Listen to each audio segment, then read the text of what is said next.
തീർച്ചയായിട്ടും അവഗണന എന്ന് പറയാൻ മാത്രമേ പറ്റുള്ളൂ. കാരണം ഫണ്ടില്ലെന്ന് പറയാൻ പറ്റില്ല. ഒരുപാട് വികസന പ്രവർത്തനങ്ങൾ സർക്കാർ നടത്തുന്നുണ്ട്. അപ്പം പിന്നെ എന്തുകൊണ്ടാണ് ഇതിന് മാത്രം ഫണ്ടില്ലാത്തത്?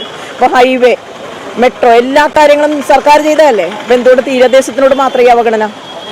വൻകിട റിസോർട്ടുകൾക്കൊക്കെ അവർക്ക് ഇത് കൊടുക്കാൻ വേണ്ടിയുള്ള തീരുമാനമാണെന്നൊക്കെയാണ് പറയുന്നത്. പക്ഷെ അതൊന്നും ഇപ്പം തീരദേശം വാസികൾക്ക് 10 ലക്ഷം രൂപ കൊടുത്ത് നിങ്ങൾ തീരത്തുനിന്ന് മാറുന്നു എന്ന് പറഞ്ഞു. ഈ 10 ലക്ഷം രൂപ ഇപ്പോൾ ഒരു ബസ് സ്റ്റോപ്പ് നിർമ്മിക്കണമെങ്കിൽ 25 ലക്ഷമാണ് മന്ത്രിമാർ പറയുന്നത്.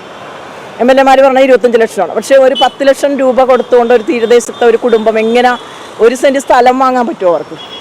ഇന്നത്തെ വില അനുസരിച്ച് ഇപ്പോൾ ഒരു കിലോ നമുക്ക് തീരദേശവാസികൾക്ക് കിട്ടുന്നത് മത്സ്യസമ്പത്തിന് വളരെ തുച്ഛമായ വിലയാണ്. പക്ഷേ പുറത്ത് ഇത് വിറ്റ് കഴിയുമ്പോഴേക്കും ഒരുപാട് പൈസ ഉണ്ടാക്കുന്നുണ്ട്. എന്നും അവഗണിക്കപ്പെടുന്നത് തീരദേശവാസികളാണ്. അപ്പോൾ ഇതിനൊരു പരിഹാരം വേണ്ടേ? അപ്പോൾ തീരദേശത്തിനെ സംരക്ഷിക്കേണ്ട ചുമതല സർക്കാരിനുണ്ട്. അത് സംരക്ഷിച്ചേ മതിയാവും.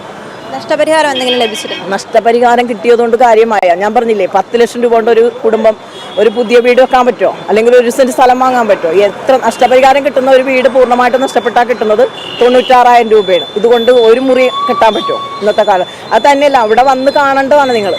വീടിൻ്റെ പൊക്കത്തോളം മണ്ണ് കയറി നിറഞ്ഞ് എത്രയോ ദിവസങ്ങൾക്ക് ശേഷമാണ് ഇവർക്ക് കുടുംബത്തിൽ ജീവിക്കാൻ പറ്റുന്നത്.